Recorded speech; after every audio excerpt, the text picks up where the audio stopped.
shuncha odam ko'chada yotibdi. 270 nafarga yaqinlashib qoldik. Mana palatkalarimiz buzildi. 13 ta palatka qoldi. Unda sklad qilib qo'yib qo'yishgan. Palatkalarni buzishib. Mana shuncha o'zbek ko'chada bizga o'zimiz musulmonlar yordam tariqasida ehson qilib qatob kelyapti. Shu yerda xo'sh bor, 4 kilometr naryoqda.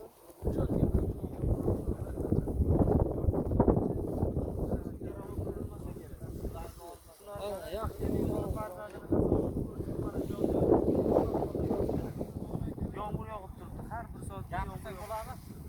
Bo'la. Gapiring.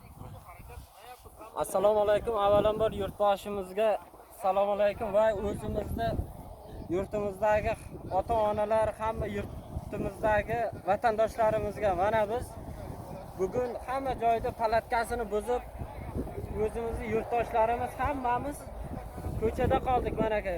Yurtboshimizga iltimos ota-onalar o'zimizda yurtdoshlar yetkazsalaringiz. Biz ko'chada qoldik. Pul yo'q, boshqa yo'q, choy yo'q, non yo'q, yotadigan joyda o'zi yo'q. Ko'chada qolib ketdik. Iltimos sizlarga, hammani ham farzandi bor, otasi bor, onasi bor. Yurtimizga qaytgimiz keladi. Iltimos sizlardan yetkazingizlar. Rahmat.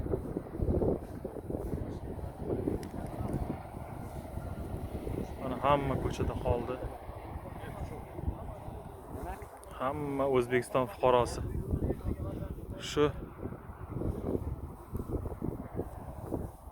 avtobusdan qolib ketganlar hamma barchasi.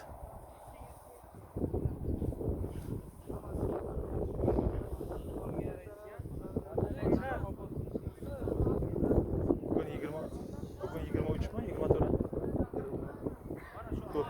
24? 4-may. Mana bugun 24-may. Hamma ko'chada. Palatkalarni yig'ishtirib olib qo'ydilar mana. Palatkalar yo'q. 24-may mana. Hamma odam yerda yotibdi.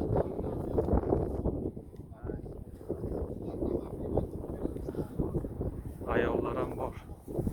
Yeremin ayollar, qo'llari singan bolalar. Og'ir ahvolda yosh kattalar, qariyalar ham bor.